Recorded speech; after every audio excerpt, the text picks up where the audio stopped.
Sean todos bienvenidos. Hoy vamos a hablar sobre un tema clave que afecta a nuestro planeta, el efecto invernadero. Para comprenderlo, comenzaremos por conceptos básicos del efecto invernadero, un fenómeno natural que permite que la Tierra mantenga una temperatura adecuada para la vida. Se le compara con un invernadero porque, al igual que el cristal que retiene el calor de los invernaderos, ciertos gases en nuestra atmósfera capturan y retienen parte de la energía solar. Sin este efecto natural, la temperatura global sería alrededor de 30 grados más fría, aproximadamente menos 19 grados Celsius, lo que haría la vida imposible. Así que, aunque el efecto invernadero es esencial, necesitamos regularlo para evitar consecuencias negativas. Existen dos tipos de efecto invernadero: el natural, que es causado por fenómenos naturales como los volcanes y la evaporación de los océanos, y el efecto invernadero antropogénico o de origen humano. Este último se produce debido a actividades como la quema de combustibles fósiles, especialmente en el transporte y la industria, y se suma al efecto natural, intensificándolo y provocando cambios significativos en nuestros climas. Para medir y entender el impacto de cada gas de efecto invernadero, utilizamos el potencial de calentamiento global, por sus siglas en inglés GWP. Este índice compara el efecto del calentamiento de 1 kilogramo de un gas de efecto invernadero con el del dióxido de carbono, esto en un periodo determinado. Por ejemplo, el metano tiene un potencial de calentamiento global de 28 a 36 veces mayor que el del dióxido de carbono en un lapso de 100 años, lo que lo hace mucho más potente a corto plazo. Entre los principales gases de efecto invernadero, el dióxido de carbono es el más abundante, responsable de la gran mayoría de las emisiones. Le sigue el metano, el óxido nitroso y demás gases artificiales como el hidrofluoruro de carbono, que se representan cerca del 1% con otros gases. Aunque no está regulado por el protocolo de Kioto, el vapor de agua también es un potente gas de efecto invernadero. Este aumenta con el calentamiento global, ya que el aire caliente retiene más humedad, intensificando el calentamiento.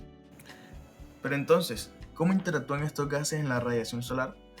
Cuando la energía del Sol llega a la Tierra, una parte es reflejada al espacio, pero la mayoría es absorbida por la superficie de la Tierra, la hidrósfera y la atmósfera. Así las va calentando. A su vez, la Tierra emite esta energía como radiación infrarroja. Los gases de efecto invernadero absorben esta radiación y la remiten de nuevo hacia la superficie, actuando como una manta térmica. Sin estos gases, la temperatura media de la Tierra sería de menos 18 grados centígrados, en lugar de los 15 grados actuales, lo que sería inviable para la vida.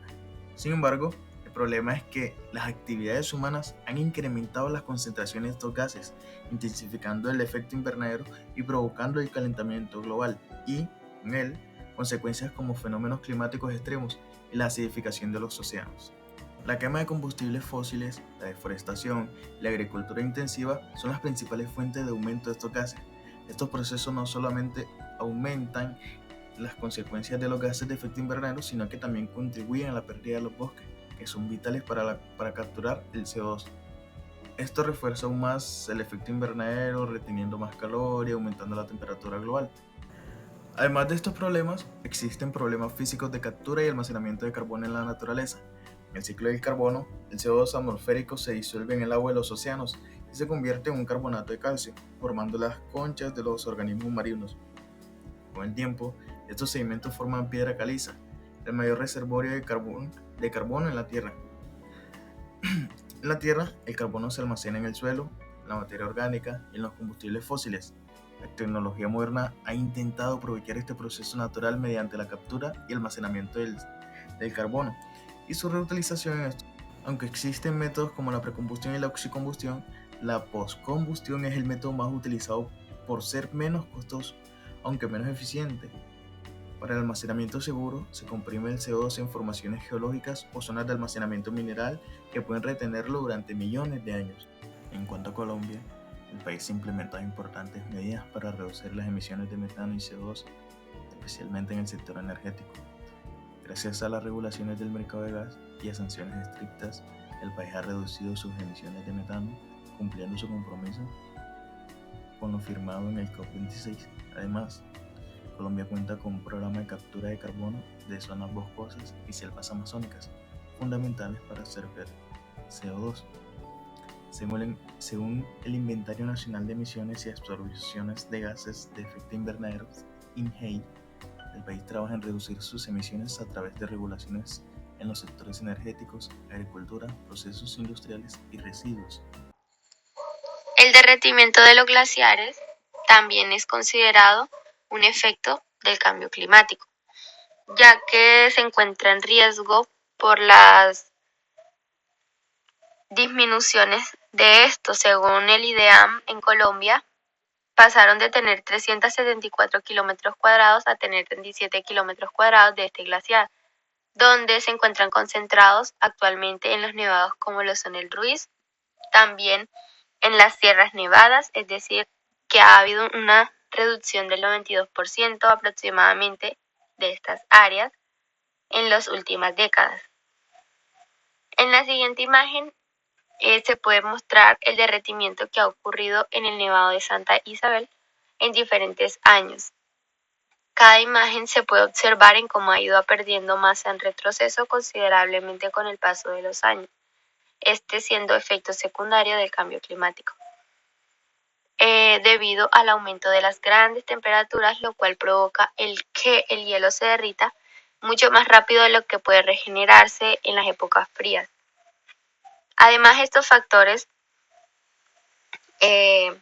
inducen como la disminución de la precipitación, los cambios en los patrones climáticos, también que contribuyen a la reducción de dicho glaciar que está perdiendo y afectando no solamente a los ecosistemas locales, sino que también afectan a los suministros de agua en muchas regiones. El cambio climático. Esto se refiere a los cambios a largo plazo en los patrones de la Tierra, donde incluyen variaciones en la temperatura, en la lluvia y en la frecuencia de algunos eventos extremos, como lo son las tormentas, las sequías. También este fenómeno tiene dos causas principales que podrían considerarse, que son la actividad humana, como las quemas de combustibles fósiles, por ejemplo, en transportes e industrias también se pueden considerar las deforestaciones y también las industrializaciones. Todas estas actividades emiten gases de efecto invernadero, que quedan atrapados en la atmósfera, calentando así al planeta. La segunda causa a considerar podrían ser los factores naturales que modifican el clima, como las erupciones volcánicas, los cambios y las radiaciones solares. En Colombia hemos visto estos efectos con mayor frecuencia, por ejemplo, los cambios en el clima o los cambios climáticos donde afectan el ciclo del agua. Muchas regiones también han contribuido a las extremas sequías, problemas derivados de un cambio climático, afectando áreas críticas como lo son las agriculturas y también las biodiversidades.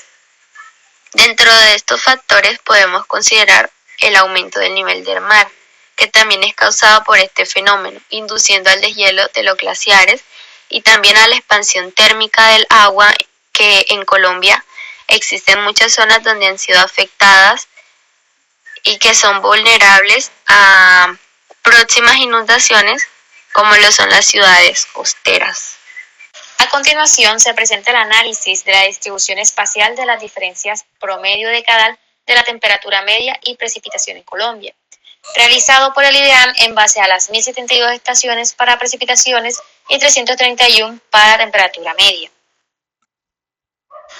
En la siguiente imagen se observa la anomalía de la temperatura media en grados centígrados durante el periodo de 1971 al año 2010, dividiéndose en 4 décadas. De esto se observó que se presentó una tendencia en aumento para todas las series del país. Las regiones Amazonía, Orinoquía y Pacífica, los valles interandinos y algunas zonas del Caribe presentaron anomalías entre los menos 0,5 y los 1 grados centígrados. Y los mayores aumentos se presentaron en las zonas altas, como la región andina y el pico de la Sierra Nevada de Santa Marta del Caribe, con anomalías entre el 1,3 y 1,8 grados centígrados. Este comportamiento hace indicar que el decenio 2001-2010 fue el más caluroso respecto a los iniciales. Como pueden observar en el cuarto mapa, la zona de color verde claro es más predominante a comparación de los anteriores mapas, es decir, de las anteriores décadas. Lo anterior es acorde con lo expuesto por la OMM en el 2012, donde indica que a nivel global, desde que se están registrando con instrumentos la temperatura media superficial global, los 13 años más calientes se han producido en los últimos 15 años a partir de 1997. Este mismo modelo se realizó para la precipitación. Como pueden observar en la imagen, se presentan 4 mapas que representan décadas desde el año 1971 hasta el año 2010. En esta se observó lo siguiente.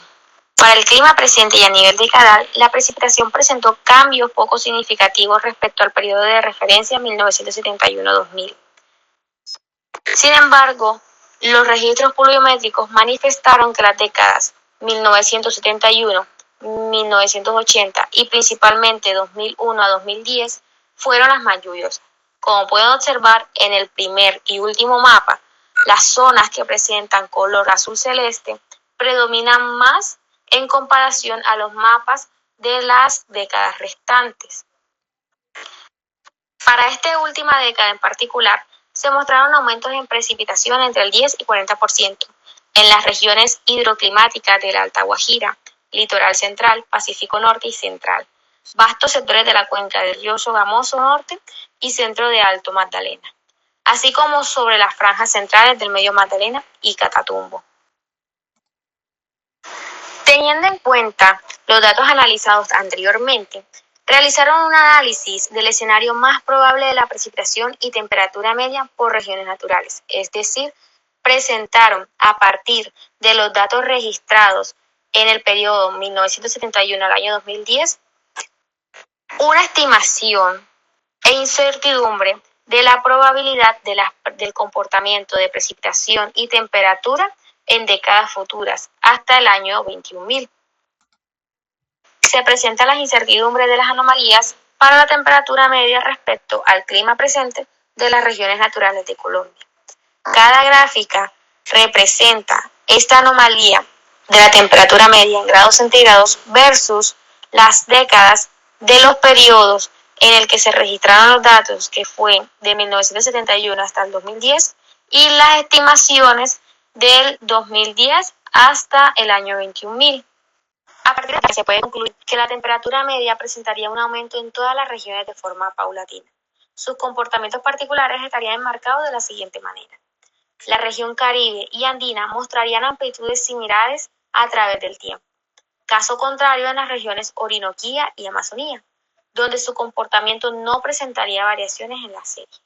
Y la Pacífica reflejaría ambos comportamientos, uniforme al inicio y al final de la serie, y grandes amplitudes en mitad del periodo analizado. Esto se puede observar con el comportamiento de las líneas en colores que se presentan en cada gráfica, siendo la línea azul la anomalía mínima de la temperatura media, la línea verde anomalía media de la temperatura media y la línea roja anomalía máxima.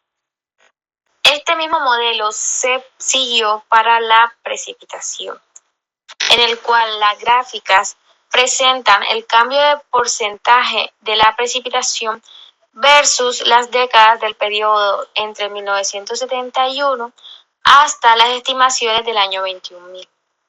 A partir de estos datos se concluyeron que el cambio porcentual de la precipitación presenta un mayor rango de variación, lo que indica que tiene una incertidumbre más alta en los modelos climáticos, pero además indica también que dentro de una misma región la disminución de la precipitación sería heterogénea.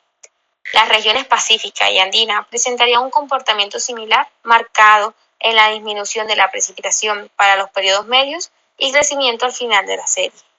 La región del Caribe exhibió amplitudes extremas en sus series, entre el mínimo y máximo. Sin embargo, su promedio mostraría una tendencia en decrecimiento a través del tiempo. La Orinoquía expondría un comportamiento en disminución porcentual de la incertidumbre para todo el periodo, mientras que la Amazonía proyectaría uniformidad en toda la serie.